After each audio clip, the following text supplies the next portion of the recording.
Como en los días anteriores de nuestra catequesis, hemos empezado con una oración de la Iglesia antigua en relación con el tiempo de Adviento. Hoy iniciaremos con una oración de la Iglesia antigua para el día de la Navidad.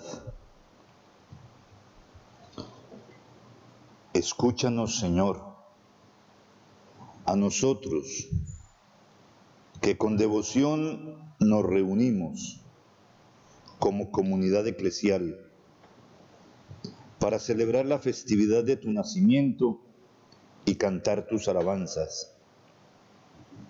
Da la libertad a los prisioneros, la vista a los ciegos, la redención a los pecadores, ya que has venido para ofrecernos la salvación.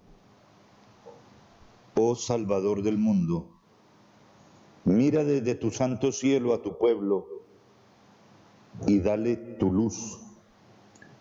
Y con todo el alma, a este pueblo que con todo el alma se dirige hacia ti, con una confianza plena. Por nuestro Señor Jesucristo, tu Hijo, que vive y reina contigo en la unidad del Espíritu Santo y es Dios por los siglos de los siglos. Amén.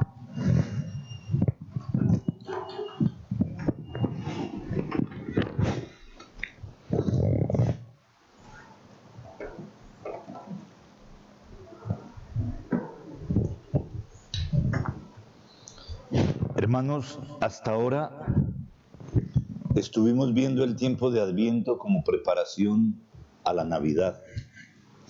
Tengamos en cuenta que en la vida de la Iglesia no fue el tiempo de Adviento el primero que nació.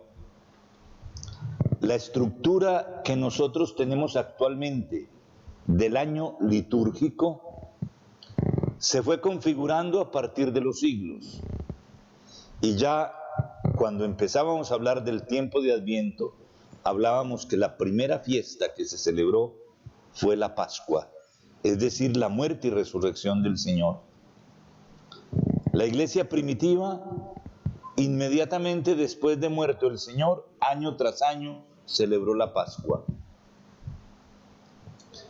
Pero el cristianismo se fue extendiendo. Aparecieron los evangelios. Cuando apareció también la escritura de los evangelios, aparecieron también los acontecimientos que tenían que ver con la Navidad. Por eso podemos afirmar que ya este Jesús, que había muerto, que había resucitado, que había subido al cielo, que la Iglesia era consciente de que de él había recibido el Espíritu Santo, había sido también, se había encarnado por obra y gracia del Espíritu Santo, había tenido un nacimiento.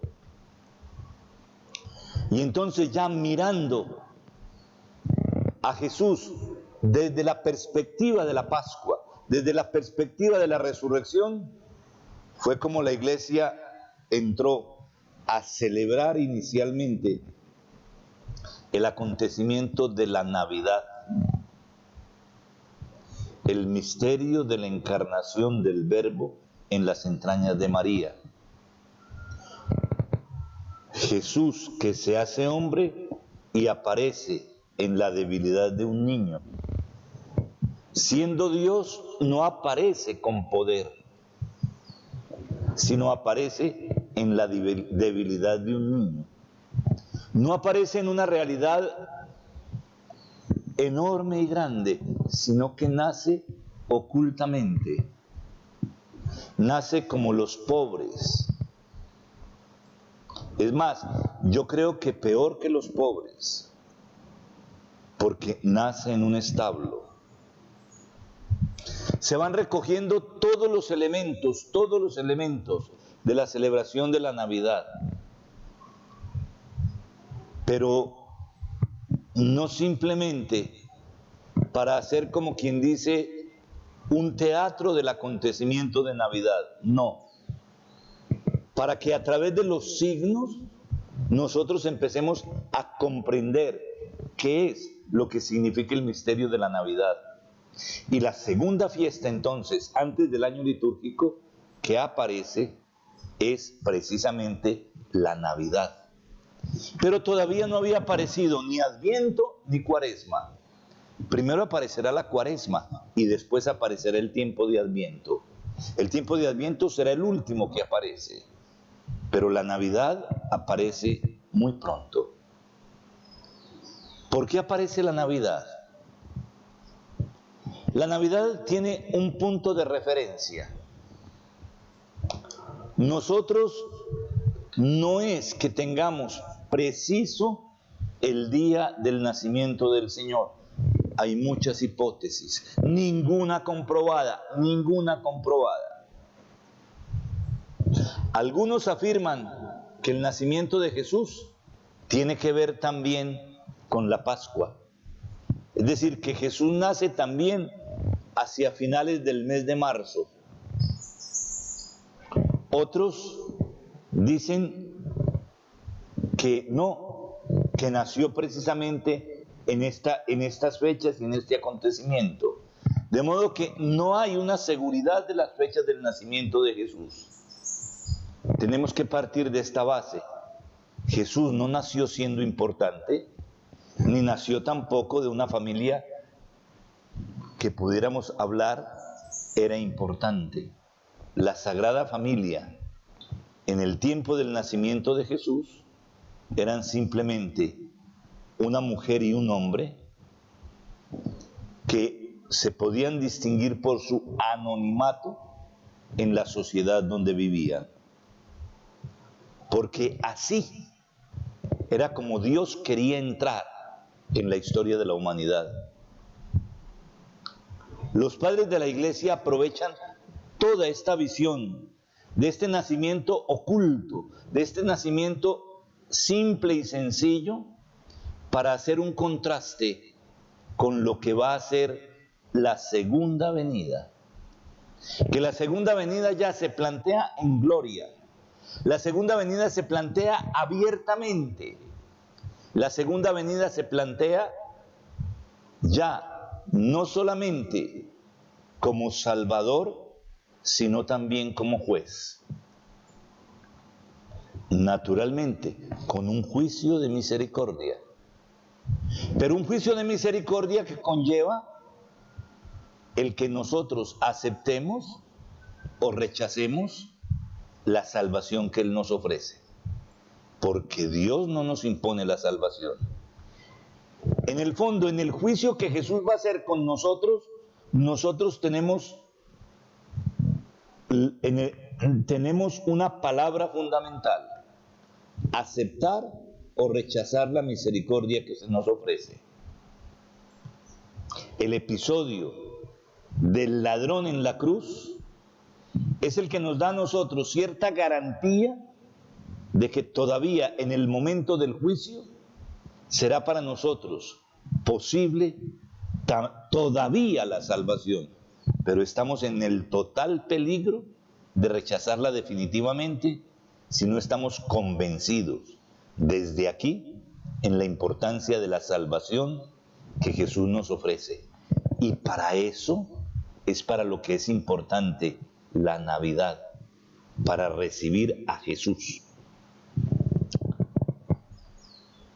Ustedes saben que en el año 313 el emperador Constantino da un edicto de tolerancia del cristianismo.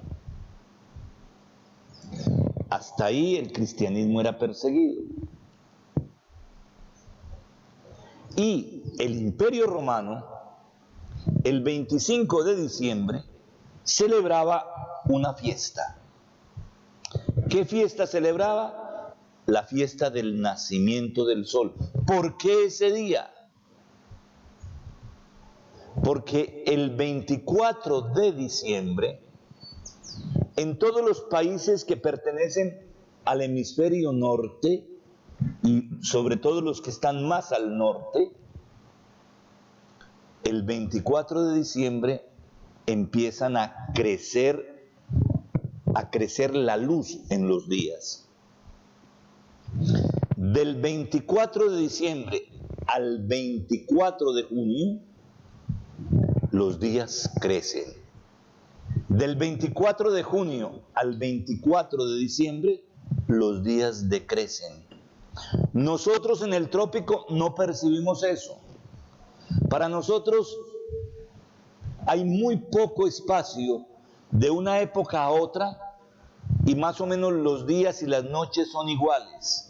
12 horas de sol, 12 horas de oscuridad. No sucede lo mismo. Entonces, el 24 de diciembre es el día que tiene menos luz, es el día más corto. Y el 25 de diciembre empiezan a crecer los días. Van creciendo de minutos en minutos, de minutos en minutos, hasta que llega al 24 de junio, donde es el día con la luz más grande. En muchos países amanece a las 4 de la mañana, incluso en algunas partes más al norte de Europa, amanece más temprano y el sol se oculta a las 11 o 12 de lo que nosotros llamamos noche. Es más, en el polo tienen 6 meses de luz y 6 meses de oscuridad. Mientras más se acerquen al polo, entonces más largos serán las noches y los días. Este día el Imperio Romano lo tenía como el nacimiento del sol. El 25 empezaban a crecer los días, el nacimiento del sol, y llamaban esta fiesta la fiesta del nacimiento del sol invicto, el sol que no tiene derrota, el sol que aparentemente parecería que cayera y de un momento a otro empieza a resurgir.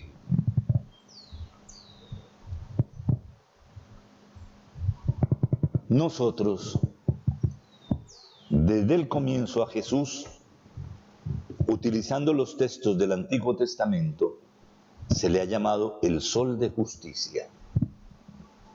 Entonces la iglesia de este momento pensó que para ayudar a muchos que celebraban en esta ocasión una fiesta pagana, era bueno cristianizar esta celebración.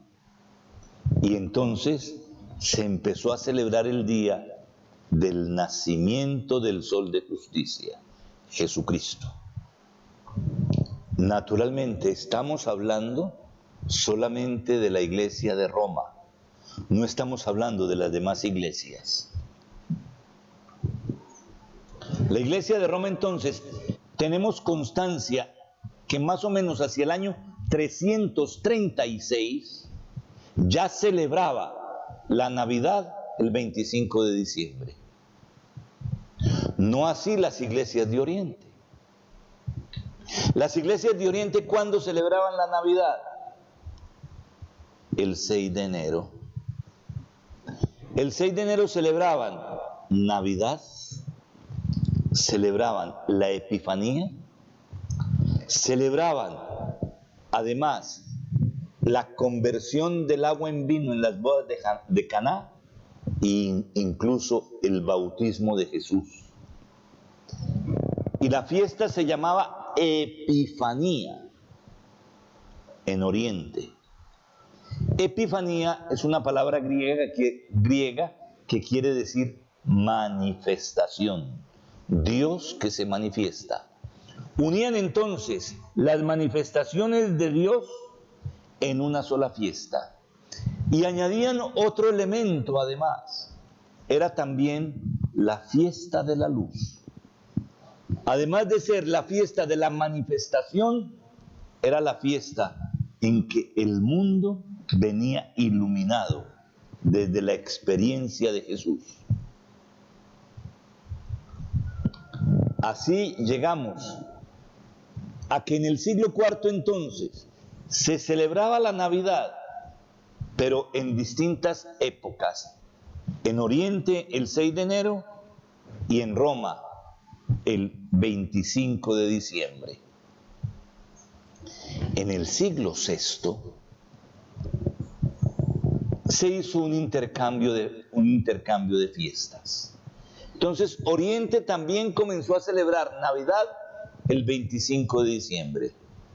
Y ya separó entonces la Navidad de los otros acontecimientos.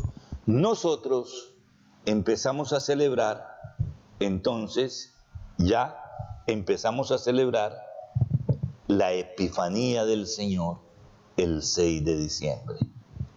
Pero nosotros, en la Epifanía del Señor, tuvimos en cuenta solo uno de los aspectos que se me olvidó mencionar cuando hablé de los acontecimientos de la manifestación de Dios, y fue la adoración de los magos. Nosotros le dimos más fuerza, y casi que exclusivamente fuerza, a la adoración de los magos, porque nosotros seguimos celebrando un poco más adelante la fiesta del bautismo del Señor. Incluso, aunque no celebramos una fecha que tenga que ver directamente con las bodas de Caná, sí en nuestra liturgia quedó en el segundo domingo del tiempo ordinario, en uno de los 3 ciclos, nosotros proclamamos el Evangelio de San Juan. ¿En qué ciclo? En este precisamente que este año estamos viviendo, en el ciclo B, donde se proclama el Evangelio de San Marcos. Como el Evangelio de San Marcos es el más corto, entonces da pie para meter otros textos que se toman generalmente del Evangelio de San Juan. Porque el Evangelio de Marcos tiene solamente 16 capítulos. El de Mateo tiene 28. El de Lucas tiene 24. Y el de Juan tiene 21. De tal manera que el más cortico, el más conciso de todos es el Evangelio de Mateo. Entonces ahí, en el ciclo B, nosotros leemos el Evangelio de las bodas de Caná, que es fiesta que los de Oriente celebran todo junto el 6 de enero. Nosotros, el domingo siguiente a la Epifanía, celebramos naturalmente la fiesta del bautismo de Jesús. Ahora, si ustedes se dan cuenta, hay un poquito de cuestión muy rara en nuestro año litúrgico, porque nosotros bautizamos al Señor en un bautismo que tiene que ver a los 33 años, y lo bautizamos el domingo inmediatamente después de la Epifanía. Y después, el 2 de febrero, nos regresamos a presentar al niño en el templo pequeñito. No sé si alcanzamos a percibir la cosa. Lo presentamos adulto en el bautismo y lo volvemos a presentar de niño el 2 de febrero, presentándolo en el templo, que era la costumbre a los 40 días. Efectivamente, del 25 de diciembre al 2 de febrero hay 40 días. Esto hace también que el tiempo más corto para nosotros de todo el año litúrgico es precisamente el tiempo de Navidad. El tiempo de Navidad va simplemente desde el 25 de diciembre hasta la fiesta de la Epifanía. Inicialmente la fiesta de la Epifanía siempre se celebraba el 6 de enero. Después de que muchos países pidieron que se quitaran muchas fiestas que eran de precepto y el descanso lo pasaron estos al día lunes, entonces la Epifanía entre nosotros se celebra el domingo que cae entre el 2 y el 8 de enero. Si entre esas fechas se celebra la Epifanía y el domingo siguiente a la Epifanía se celebra el bautismo del Señor. Y con el bautismo del Señor termina precisamente esto. Hay años en que entonces la Navidad termina muy pronto, muy pronto. Otros años en que la Navidad nos dura 3 semanas. Pero de todas maneras es la fecha más pequeña, el tiempo más breve de todo el año litúrgico. Hoy hay una tendencia, a mi manera de ver, un poco peligrosa. En este mundo descristianizado, en este mundo paganizado, ahora se pretende quitarle el sentido cristiano que tomó la fiesta ya desde el siglo IV. Muchos países, sobre todo del hemisferio norte, nosotros no tenemos tanto el problema. Del hemisferio norte han preferido llamarlas las fiestas del invierno. Ya no la Navidad, ya no el acontecimiento que caracterizaba durante siglos y siglos esta fiesta. La Iglesia tendrá que seguir insistiendo muy seriamente en que esta es la fiesta del nacimiento de Jesús. Pero ahora están saliendo ya para los pueblos que no tenemos la Navidad, que no tenemos el invierno, que no tenemos la nieve, todos estos elementos del invierno, entonces ya algunos quieren llamar estas fiestas las fiestas del afecto. Si ustedes se dan cuenta, es tratar de borrar toda memoria cristiana, tratar de acabar con la persona de Jesucristo, tratar de quitar de en medio del camino la salvación que Dios nos ofrece. Nosotros a veces podemos también caer en una tentación.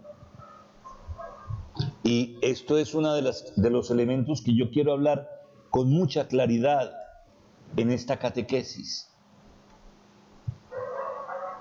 Porque nosotros, a veces con buena voluntad, no nos damos cuenta de que podemos crear más desilusión y más menos afición, menos entusiasmo en celebrar la Navidad con un aspecto típicamente cristiano. ¿Qué pasa? Muchos están pensando que nosotros tenemos que unir la Navidad con el tiempo cósmico, es decir, con el clima que se da. Esto significaría que nosotros no celebraríamos el misterio de Jesús, sino la fiesta de verano, la fiesta de invierno, la fiesta de otoño y la fiesta de primavera. Esto, yo me acuerdo que un profesor mío decía, ¿cómo es posible que en Argentina estén celebrando Navidad cuando no hay nieve? ¿Cómo es posible?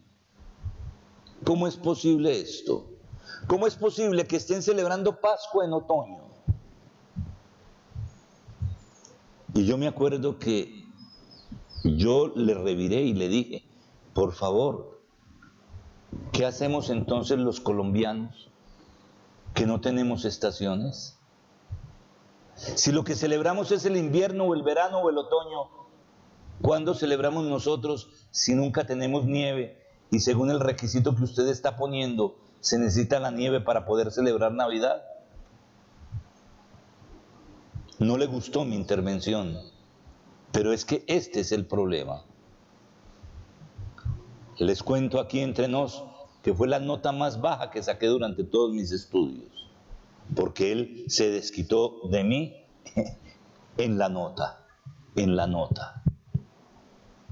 Pero es que es esto, hermanos. Es que nosotros no nos damos cuenta de que nosotros no celebramos el tiempo cósmico, no celebramos el calor o el frío.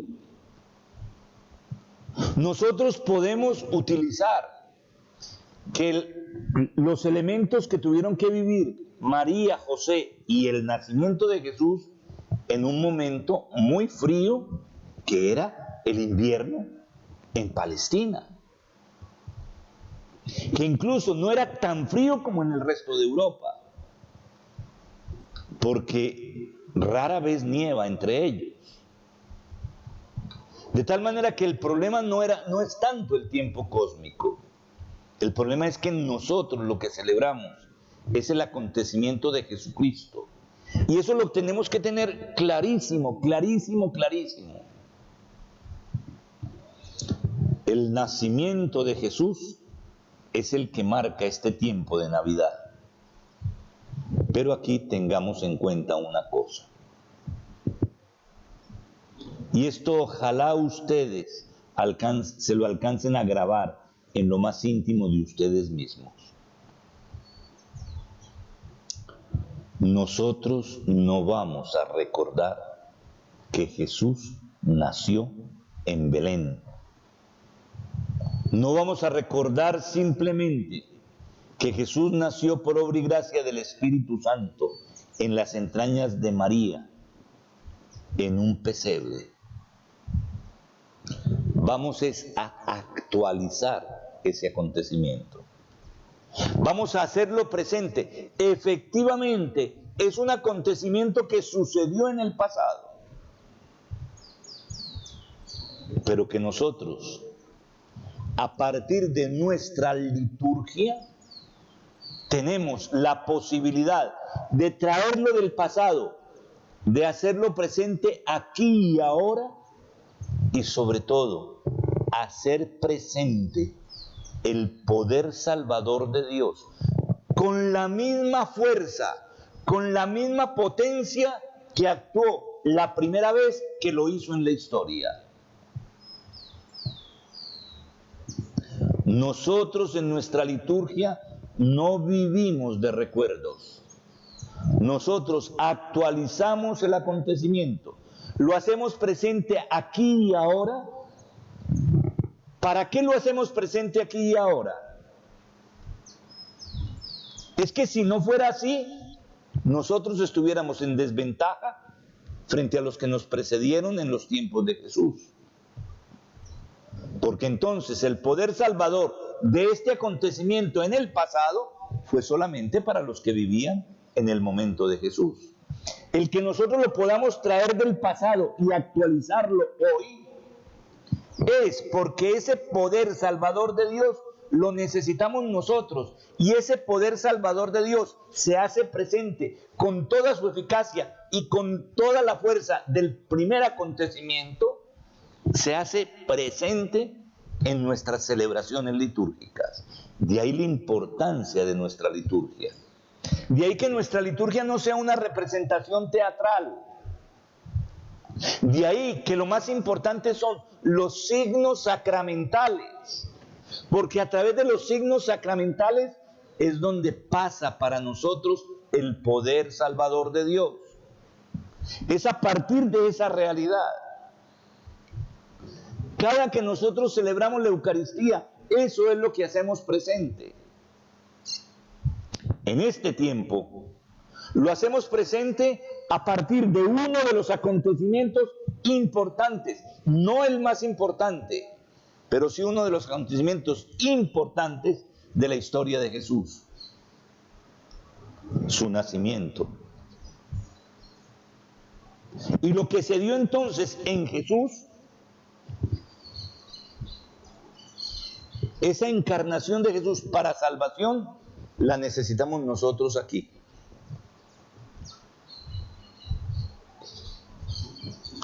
Así como habíamos dicho que había 3 personajes del Adviento, incluso nosotros habíamos mencionado un cuarto del que hablamos hace 8 días, que era San José, el personaje central del acontecimiento de la Navidad, del tiempo de Navidad, es Jesucristo.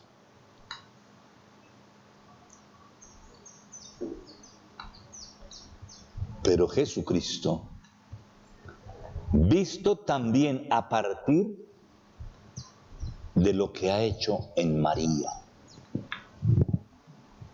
Yo le recuerdo aquí una frase o algo que yo he comentado muchas veces en mis predicaciones en relación con un santo padre de la iglesia, monje, abad de un monasterio de Damasco, en Siria, del monasterio de la Estrella, es decir, del monasterio que tenía precisamente la fiesta de la Epifanía como el centro y como el que patrocinaba este monasterio, el patrono del monasterio.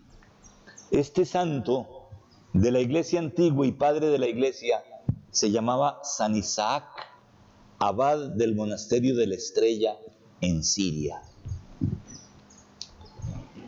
Este hombre, en una reflexión a mi manera de ver muy profunda sobre la Navidad, y en la Navidad teniendo en cuenta también la figura de María, dice algo que al menos ha marcado muchísimo mi reflexión en este tiempo de Navidad, no solamente en este, sino siempre que viene el tiempo de Navidad.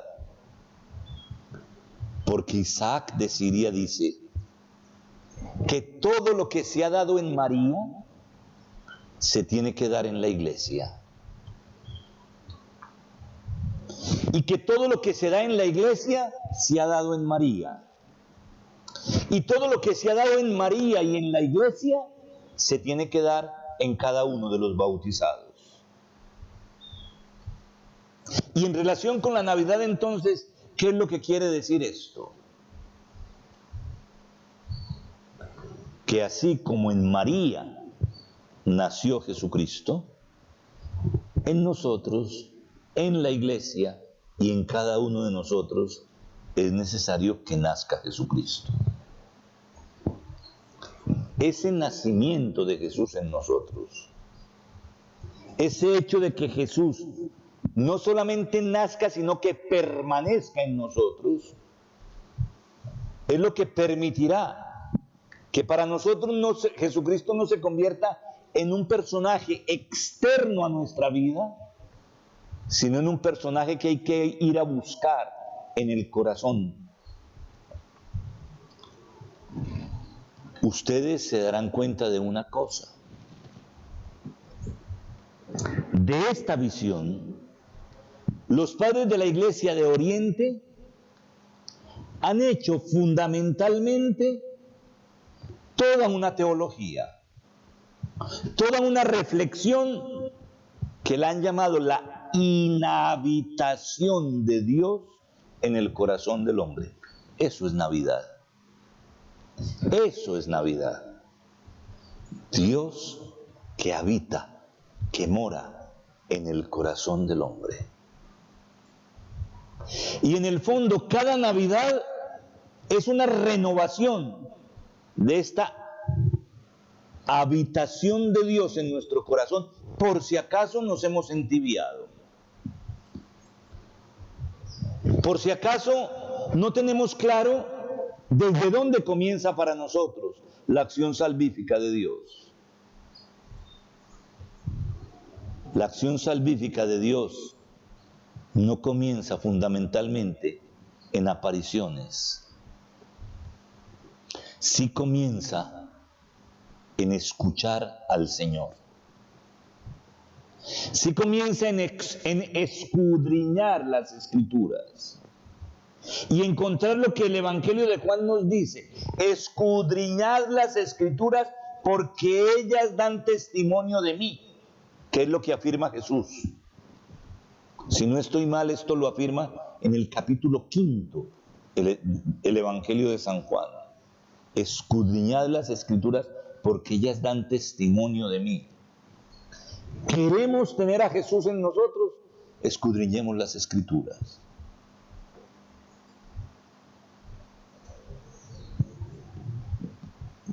¿Para qué necesitamos tener a Jesús en nosotros? Para poder iluminar desde la persona de Jesús todo lo que nosotros estamos viviendo. Todo lo que nos sucede, lo bueno, lo malo, lo regular, lo bonito, lo feo. Lo que nos gusta, lo que no nos gusta, lo que nos hace sufrir y lo que nos hace entrar en fiesta.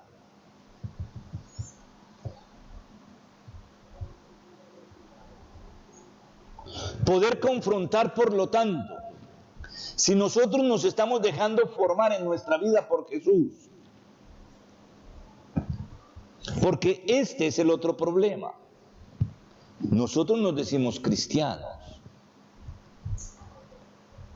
pero nosotros no pensamos como Jesucristo. ¿Cuántos incluso dicen, yo sí soy cristiano, me fascina el Evangelio, pero yo soy cristiano a mi manera?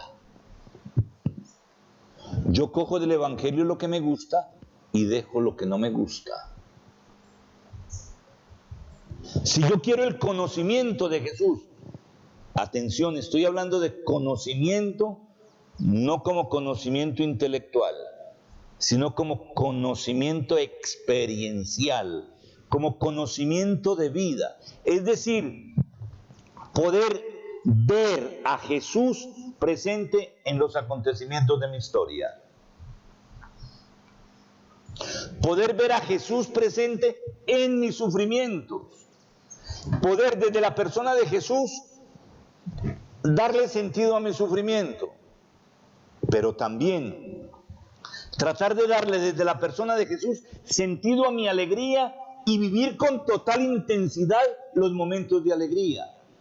Y sobre todo descubrir que si Jesús está presente, yo puedo estar alegre aunque tenga acontecimientos que a mí me destruyan. Y no simplemente porque estoy riendo aunque el corazón llore. No es eso.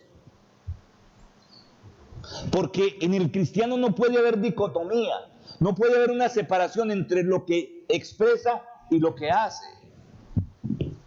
Que era el problema de los fariseos, que era el problema tan criticado por Jesús en los fariseos, que mostraban un rostro pero ellos estaban viviendo otra cosa, que les decían a los demás una cosa pero ellos estaban metidos en otra situación distinta. No había unidad entre lo que se creía y lo que se pensaba y lo que se vivía. Navidad viene a eso, a unificar lo que nosotros creemos, lo que nosotros pensamos y lo que nosotros vivimos. Y el fundamento para unificarlo no es lo que nosotros pensemos, sino el Evangelio.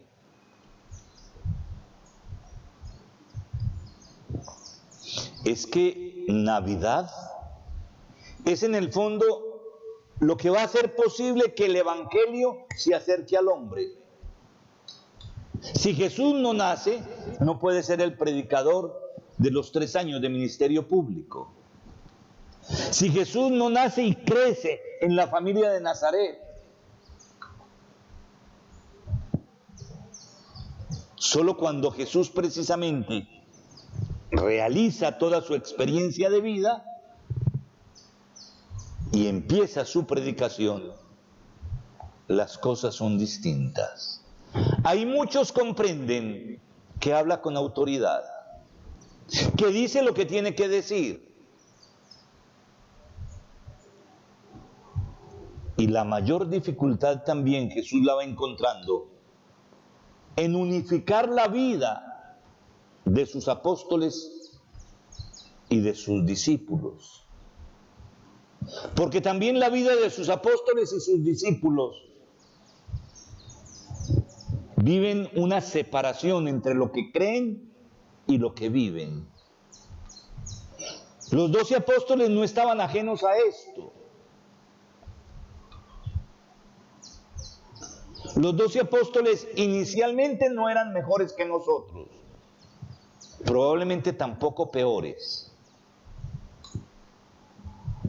o probablemente peores.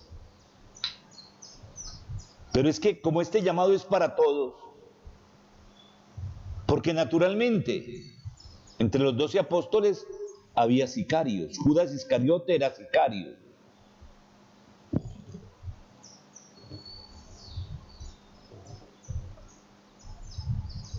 El otro Simón, distinto de Simón Pedro, también era sicario.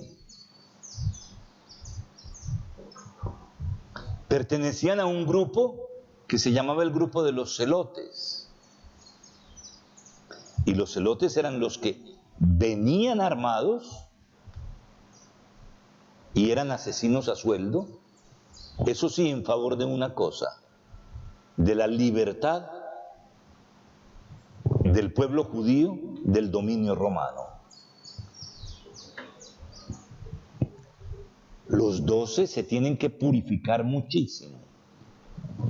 Más bien, no ellos se tienen que purificar, se tienen que dejar purificar por la persona de Jesús. Porque es que esto es, hermanos.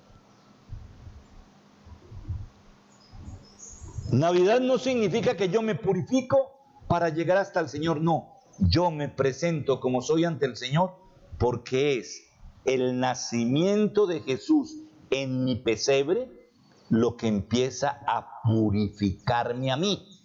Yo solo no me puedo purificar. Si solo me pudiera purificar, si solo lo pudiera hacer, hubiera sobrado la encarnación de Jesucristo. Jesucristo viene precisamente a purificar al hombre, metiéndose. Y nuestra fe dependerá exclusivamente de que sintamos esta acción de Jesús en nosotros. Nosotros podemos decir que creemos porque tenemos una fe teórica, pero si nosotros todavía no hemos empezado a experimentar que Dios arranca de nuestro corazón pecados concretos, de los que muchas veces no hemos sido capaces de salir por nosotros mismos, todavía no lo podemos proclamar como Salvador. Ahora, el hecho de que todavía no lo hayamos experimentado no significa que no lo sea, sino que a lo mejor nosotros no hemos tomado esto con la necesaria intensidad con la que esto implica.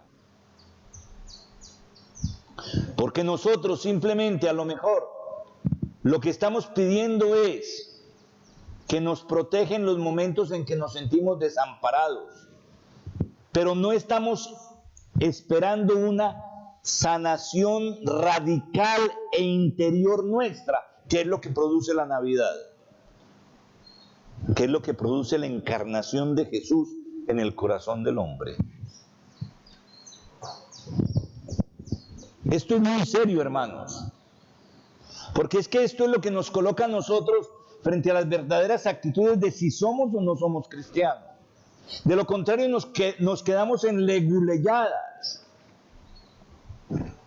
De lo contrario no entramos en la verdadera dimensión de lo que significa nuestra fe cristiana. Y entonces no entendemos, por ejemplo, el éxito que tuvo el cristianismo en los primeros siglos. ¿Cómo fue atractivo en los primeros siglos? Fue atractivo porque no era simplemente una obra de piedad. Y sigue siendo lo mismo. Porque lo que Jesús dejó en su iglesia fue esto. Y en la iglesia católica, no en otra. Bajo el sucesor del apóstol Pedro, el Papa, y de los obispos, los sucesores de los apóstoles. Ahí es donde nosotros tenemos que llegar a encontrar el sentido profundo de lo que Dios quiere hacer en esta Navidad, en lo más íntimo de nosotros mismos.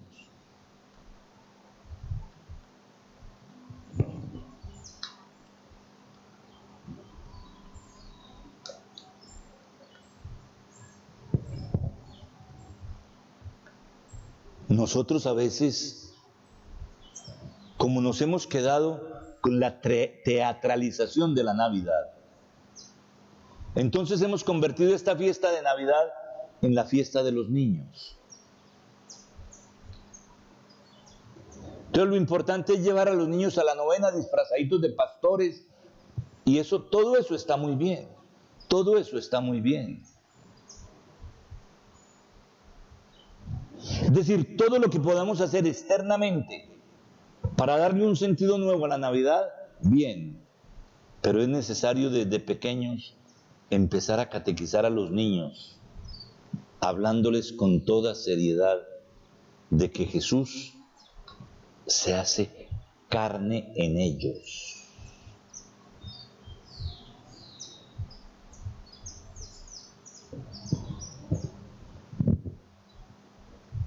Yo aquí en ningún momento voy a decir que lo que tenemos es que retrasar el bautismo de los niños. Eso no es verdad.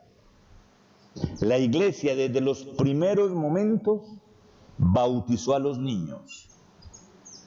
Pero eso sí, bautizó a los niños de padres creyentes.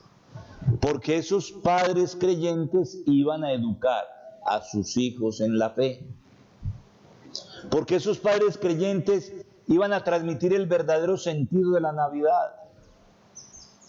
Porque esos padres creyentes cuidaban el verdadero sentido de la Navidad y no lo dejaban desperdiciar en lo que nosotros lo hemos desperdiciado, convirtiéndolo fundamentalmente en una época comercial. ¿Están mal los regalos? No, no están mal los regalos.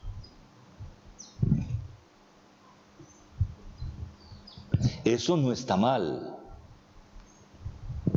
Está mal la ilusión que a nosotros nos crearon cuando éramos niños, de que el niño Dios nos traía el regalito. Todos esperábamos con mucha ilusión la noche del 24 y nos íbamos a la cama lo más pronto posible. Es más, tratábamos en primer momento como de vigilar a qué horas iba a llegar el niño a traernos lo que nosotros habíamos pedido. Y al día siguiente teníamos la ilusión o la desilusión de que no nos había traído. Y el problema es que si no nos había traído lo que habíamos pedido, ¿en qué lío se ponían los padres para poderle explicar al niño que qué pasaba? Porque es que eso es lo que hemos hecho. Y no es que esté mala esa ilusión, la podemos crear, pero si creamos primero la conciencia de un Dios que nace en nosotros, nos será más fácil explicar también cómo es que se hace posible que a través de Dios y del Dios de Jesucristo lleguen estos regalos a estos niños. Yo no quiero jugar con la alegría de estos niños, todo lo contrario. El problema no es desilusionarlos ahora, no. Pero el problema es saberlos catequizar desde pequeños para que de verdad nosotros podamos darle el verdadero sentido a esta fiesta.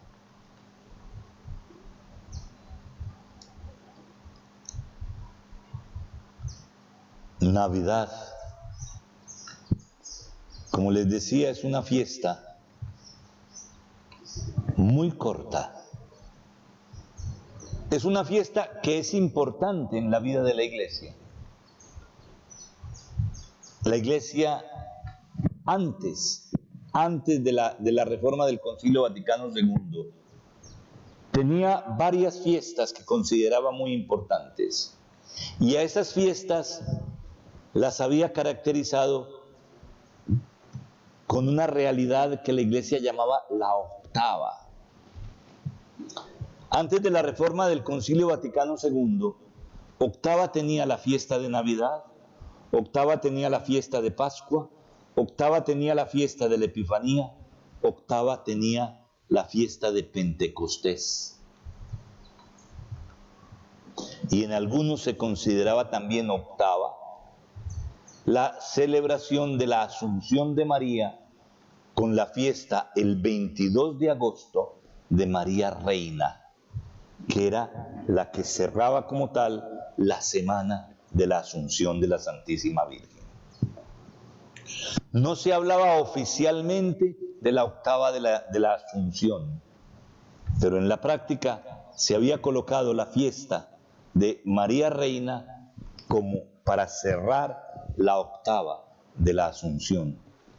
Esa característica de la octava, heredada entre otras cosas del judaísmo también, daba la categoría de las fiestas.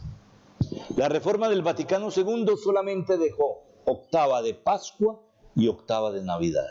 No hay más octavas.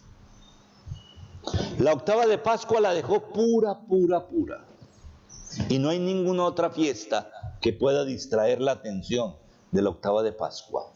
No sucede lo mismo con la octava de Navidad. En la octava de Navidad está también la fiesta de San Esteban, de San Juan Evangelista, de los niños inocentes. De tal manera que eso nosotros tenemos que hacer que no nos distraiga. Y leer tanto la fiesta de San Esteban como la fiesta de San Juan Evangelista, como la fiesta de los santos inocentes, en la perspectiva de la Navidad. Todo es posible. Todo es posible. Hermanos, Navidad no deja de ser importante, pero la Navidad deriva de la Pascua, viene de la Pascua. Hermanos, yo espero que esta catequesis a nosotros nos sirva un poco para ver la dimensión de nuestra verdadera fe y sobre todo para descubrir que vamos a actualizar el misterio de la encarnación del Verbo en las entrañas de María. Ahora ya no en María, sino en nosotros, siguiendo la tradición de la Iglesia oriental, pero también la mayoría de los padres de la Iglesia de Occidente, que aun cuando no hablan directamente de la teología de la inhabitación, no la llaman con ese nombre, pero sí está presente también en su teología. Los cuatro grandes padres de la Iglesia, como son de la Iglesia occidental, como son Agustín, Bernardo de Claraval, Ambrosio de Milán y me falta uno, no me acuerdo cuál es el otro, hablan también de la necesidad de que Jesús nazca en el corazón del hombre como principio de nuestra propia conversión. Si Jesús no está en nosotros, nuestros esfuerzos terminan siendo inútiles. Si nosotros no hemos podido salir de nuestros pecados, no es porque no hayamos hecho esfuerzos. Si no podemos salir de nuestros pecados, es porque no nos hemos abierto a la acción de Dios. Porque no es que nuestros esfuerzos sean inútiles, pero nuestros esfuerzos dejan de ser inútiles cuando Dios está con nosotros. Si Dios no está con nosotros, nuestros esfuerzos terminan siendo inútiles. Hay un elemento también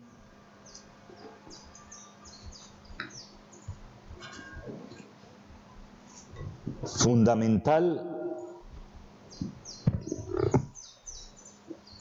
que estará a la base necesariamente de una conversión cristiana desde la Navidad. Generalmente nosotros, la afirmación que hacemos es: yo hago lo que yo quiero. Yo hago lo que yo quiero. Y en ese yo hago lo que yo quiero, creo que está la libertad. Si yo entiendo el verdadero sentido de la de la Navidad, yo ya no seguiré diciendo, yo haré lo que yo quiero, sino, Padre bueno, haz de mí lo que tú quieras. La Navidad es un cambio total de perspectiva. Ya no es que yo hago lo que quiero, sino que ya yo cuento con Dios para hacer lo que Dios quiere. Y en este hacer lo que Dios quiere es donde yo encuentro el sentido de mi vida y donde yo llego de verdad a ser feliz. Espero que estas reflexiones nos sirvan y nos ayuden a preparar la ya vecina y cercana fiesta de la encarnación del Verbo en las entrañas de María y su nacimiento en un pesebre. Que ese pesebre sea el nuestro. Gloria al Padre, y al Hijo, y al Espíritu Santo. Como en el principio y siempre, por los siglos de los siglos. Amén. Que el Señor os bendiga y os guarde. Amén. Que el Señor os muestre su rostro y tenga misericordia de vosotros. Amén. Vuelve el Señor su rostro hacia vosotros y os conceda la paz. Amén. El Señor os bendiga, Padre, Hijo y Espíritu Santo. Amén.